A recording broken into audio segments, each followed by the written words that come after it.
What up? T-Bob here. And Jake as well. And look at you. You done stumbled upon little OTB Saints, where we bring you all the latest black and gold coverage. Who are the Saints going to draft? Who's going to be their quarterback? What does the salary cap look like? All that information and more. Hope you enjoy it. Like, subscribe. It's time to talk to the founding father of the Who Dat Nation. And also my father. The man whose nuts I crawled out of 35 years ago. Dad, what's up? What's up? How about them cowgirls? I think I've taken to the woodshed. Oh, that was an ass whipping. I tell you what. I mean, you talk about get humbled. You don't think Alvin Kamara wants to play against a Coach Zimmer defense? You know, on Christmas Day, he had 6 touchdowns. He was with the Vikings. Yep. In 2 games, he had 10 touchdowns. No, it was unbelievable. I mean, I didn't even, you couldn't have had a better day. And I always describe it like this, that when you look at, it's always a great day, not only in the Gulf South, the Gulf Coast, that's Who Dat Nation country. It's always a great day when the Saints win and Dallas loses. The Cowgirls lose. Yep. But it's double whammy when you beat them. So that's 2 for 1. Are you kidding me? It couldn't have been any better. Went from the get-go. It wasn't like, oh, woulda, coulda, shoulda, this would have happened, that would have happened. You know, like South Carolina might built the woulda, coulda, shoulda against LSU. Yeah. But it wasn't no, LSU, the bottom line is they won. They all count the same. But are you kidding me? The Cowgirls and Dak Prescott, Jerry Jones and all, that was so humiliating. I mean, how can you even wear cowboy garb the rest of the year and go out in public? I mean, but people would torment you. I'm like, what? Talk about overrated prima donna team that they're not anything. They're not jack. And they might say, well, Bobby, why you don't like Dallas, or why you so? I said I like Dallas. I like the Rangers. I like the Mavericks. I like the Dallas Stars. I just don't like the Cowgirls. They might say, "What are you jealous because they put a whooping on you?"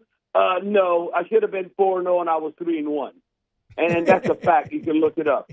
And then all I know is you say like, "Okay, what have you done for me lately?" I say that all the time. I don't know, Saints versus Dallas, 21st century. They've played 11 times, and the Saints have won 7.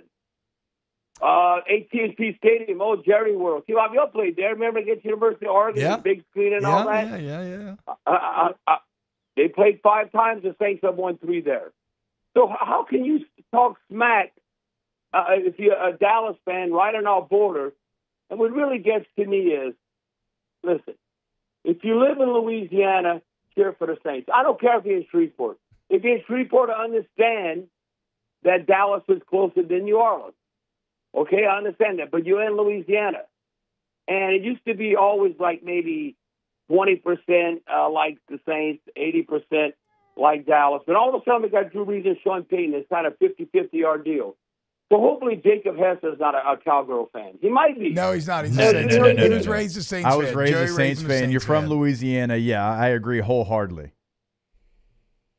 Well, that's why, I mean, I look at. You have, there's 2 kind of fans in Louisiana, also pro fans. There's people in Louisiana, and obviously you want to be associated with a winner, your grandpa and who introduced you to different things, or your family. Like, they have people in Louisiana that cheer for the Steelers that never even been in the state of Pennsylvania. They haven't even been up there. Oh, I love the Steelers over the Saints. And cheer for the Steelers over the Saints. And the same thing now. You probably went to Texas a few times. But I'm like, if you went to visit Texas a few times, why not move there? You don't pay no state tax. So just move there and go vote for Dallas. And go cheer for Dallas. Hey, I'm off my soapbox I now. know you. Hey, I know you got to feel good about Derek Carr, because you approach watching Saints football through the lens of a 15-year professional quarterback, right? We approach it a lot of times just looking at the results. So you're seeing good practice and everything, so it's got to feel validating now to watch that all play out during the actual games. Well, I mean, people hating on Derek Carr too much. People don't realize, I said, can he start this season? And hell yeah, he has. Can he start this season how they finished last year's season. Sure. You know who's the most accurate passer the last 5 games of the season last year, 5 or 6 games? Derek Carr. Yeah. You know who had the best touchdown-to-interception ratio? Derek Carr. Who's the number one offense right now, quarterback? Saints and Derek Carr. You know, look, hey, I said this. Jeff Duncan, this is a pick unit advocate. Jeff Duncan said, well, what do you predict the score? I said, I think this could be about the same. I don't know what we're going to do. I still think it might be the same thing, 9-8, but we off the 2-0 start. I said, if we can go 3-3, I have a lot of hope. Now I'm thinking more like 4-2. Yep. Boy, and you beat Atlanta and you beat Tampa Bay and you 3-0 in the NFC South. I mean, who doesn't love that scenario? That that you win your division and you get to host a playoff game like Tampa Bay and possibly win. You never know what can happen. But I look at right now, and I said this to Jeff Duncan.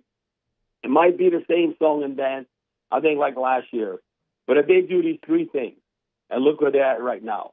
Look at scoring offense, scoring defense, and the turnover margin. Mm-hmm. Last year, the Saints were 3rd in the NFL with plus 11. And then you had a top 10 scoring offense and scoring defense. I said, how can you not win? Yeah. I said, if they do that again, they're going to win 10 games. They for sure are going to win 10 games if they do that. So, like, for instance, right now they're plus 3 in the turnover margin. So you see, you're trending in the right direction. And look at Dallas last year. They were plus 10, we were plus 11. Look, 3 straight seasons, they won 12 games or more. Look at back-to-back games now. What they did in the playoffs. Now, you don't count it as a regular season. But the same, Green Bay put the formula out there how you whip Dallas. They're scoffed. They're a bunch of wusses. You run right at them. Look at the points they've given up against Green Bay and the Saints. Boy, if you're a Dallas fan, you might as well go cheer for the Texans and go and jump on that bandwagon. How can Jerry Jones and the Cowgirls? Well, they want to be world champions. They haven't won anything in over a quarter of a century. It's like 30 years. When you think about that, how can you be world champs when you're not even state champs? They're not even state. The Houston Texans has more promise to me than Dallas. I think that's where the Cowgirls are at right now. I mean, Jerry Jones might sell his soul to the devil to try and win another Super Bowl. I'm saying that jokingly. But he wants to win so bad because he knows he's getting up in age. But, man, I love it. I'm going to the Silver Slipper tonight. We're going to do the second guest. I have this bootleg T-shirt, and I wear that on special occasions, and, boy, is this a special occasion.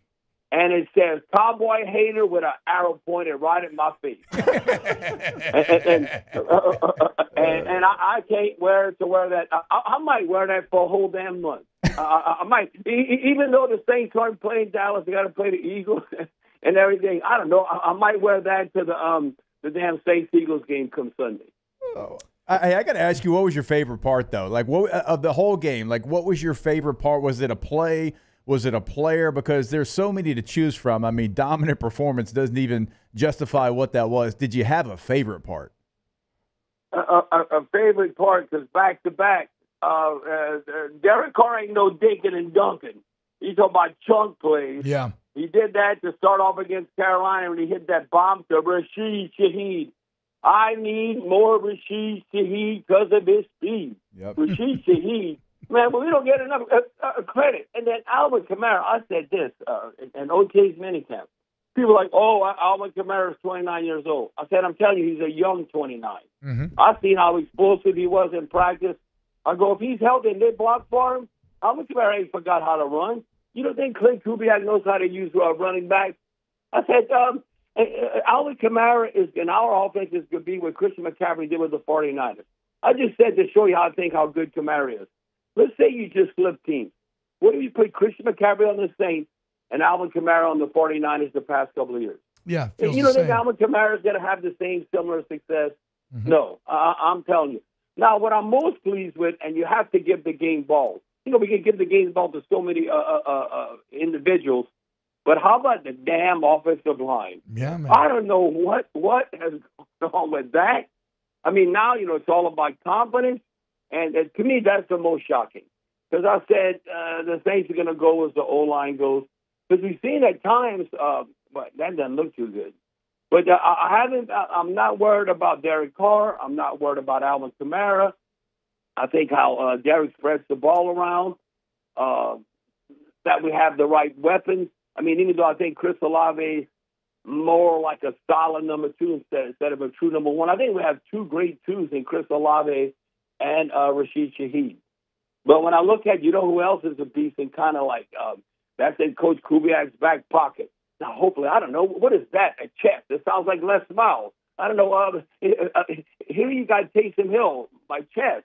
Yeah. Then he has to take going to the hospital. Have y'all found out anything? Because I'm like thinking, boy, Taysom Hill's a big part of what they do. And kind of like a different version of Deebo Samuel and all that. Yeah. But Clint Kubiak, doesn't he already? He's like a genius. But we're going to make him, for sure, some king, grand marshal, some Mardi Gras parade for sure right now. I mean, the way it's going, Clint Kubiak, yeah, unbelievable. So Kubiak's been unbelievable. I missed this Taysom Hill chest thing, but there's a tweet from Ed Werder from 30 minutes ago. Taysom Hill returned home to New Orleans last night on the Saints charter after being transported to the stadium to a hospital with a chest injury. Hill's scheduled for more imaging tests today, but at the moment, the team believes his injury is not overly serious. So, hopefully more precautionary than anything. No, Taysom Hill is that X factor. I say, less if Drew was more. I always say that with Drew Brees. You don't want him to throw a party sometimes. No, look how many times. Look how efficient Derek Carr is. I'm telling you, I've been in those games. Can you go like 19 or 24 or something like that? Yeah. But when you look at Taysom Hill, I said Drew Brees, less if Drew is more. Well, I say more if Taysom is more. Give Taysom Hill the ball. What, he's 34 years of age. He's so strong. He's a freak of nature. And I'm like, hey, this sounds terrible. His mama don't want to hear this, but like run him into the ground. We're not saving him for nothing. He's 34 years old. Well, we got to use him. He should have, the touches. Instead of having a couple of handfuls of touches, like 10 to 12, I should be every game that should be at least 18 to 20. And then what he's been doing in the fullback position, again, the fullback for the 49ers, what's his name, Wycheck? Use check. Yeah. Use check. He's a Pro Bowl, All-Pro. But that's what Taysom Hill's doing this offense at fullback. No, I'm telling you right now, but you know who don't get enough respect from a national perspective also? Because Chase Young was sexy and coming in there. Carl Granderson. Yeah. Carl Granderson. We need to throw him love, who that nation. I mean, think about this. He's from Sacramento, California. Nobody wants him. He goes in Laramie, Wyoming, the middle of nowhere, to play for the Wyoming Cowboys. He ended up with a second and a half quarterback hurry, 3 quarterback hurries, a tackle for loss, 5 tackles. And you know who else? Beast mode, SEC? Alante Taylor. Alante Taylor, back-to-back games, he leads the team in tackles. Tackle for loss. I mean, I'm telling you, the Saints are playing with a lot of confidence right now. Yeah. Now, it doesn't get easier. Everyone's going to be intrigued to who that nation to watch the Falcons, and tonight in the Eagles to see what comes about with that. What you need to cheer for, the Eagles to beat Atlanta, obviously, because they start 0-2, and then the Saints to beat Philly next week. Yeah, and the Falcons have the Chiefs. It's not going to get any easier. Falcons have Chiefs. Yeah, I'm not even worried about the Chiefs. You're going to say, we're going to go undefeated. No. What we need to do, and in theory, if you're going to go 4-2. No, I'm saying I'm saying the Falcons have the Chiefs week 3. So if they lose tonight, they are staring 0-3 in the face. Like everything is on the line for Atlanta tonight. Now, right. I don't know if you. I think Jacob might know. I don't know if you know this. You know what the Saints are right now? No. Around people don't want to believe, but we believe. Yeah. We believe. Who that nation? The Gulf Coast Saints. We believe. Who that? We're like the Rodney Dangerfield no respect. of the NFL. Yeah, He's like, no respect. Hey, what's up? Hey. You know? No. Hey, listen. People are just hating. They can't hate. Say, they beat Carolina. Look at Carolina. Boy, you talk about the NFL rude awakening. How about Bryce Young? I know. Hold on. We have to go. You're not playing in Alabama with that supporting cast anymore. Wow, just amazing black and gold takes right there, Jake. I don't think I've ever heard any takes that are better than the two guys that just gave you that take. And you can keep getting them. by going ahead and liking, subscribing, ringing the bell to get notifications when we post. Have a great day. We'll see you on the next OTB Saints.